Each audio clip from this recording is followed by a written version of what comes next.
Hello ધાનેરાવાસીઓ, જય Ambe electric home ડેકોરેશનવાળા શું નવું નવું લઈને આવ્યા છે ગિફ્ટમાં, ચાલો આપણે જોઈએ.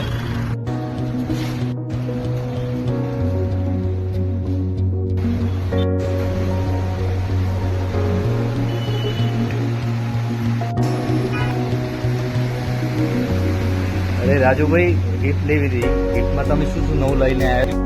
અરે ઘણું બધું લઈને આવ્યો છું. પેન્ડલ ઘડિયાળ છે, હેન્ડવોચ છે, અને બીજી બધી ઘડિયાળમાં મળી જશે. આમાં ઘડિયાળમાં તો ઘણી બધી વેરાયટીઓ છે મારી જોડે. અને કપ સેટ છે, કપ સેટમાં પણ ઘણી બધી વેરાયટીઓ છે. તો આમાં અલગ અલગ ડિઝાઇનમાં અલગ અલગ સેટમાં મળી રહેશે. પછી બીજી ફોટો ફ્રેમો છે, અલગ અલગ ડિઝાઇનમાં અલગ અલગ વેરાયટી છે. અને એલઈડી ફોટો ફ્રેમ બી છે રિઝનેબલ ભાવમાં. અને બીજી એમાં જો આપણે રક્ષાબંધનમાં બહેનો માટે બી ડીશો બી લઈને આવ્યો છું. અને એમાં પર્સ, સિનેરી, ફોટો ફ્રેમ, ઘડિયાળ દરેક પ્રકારની વસ્તુ બી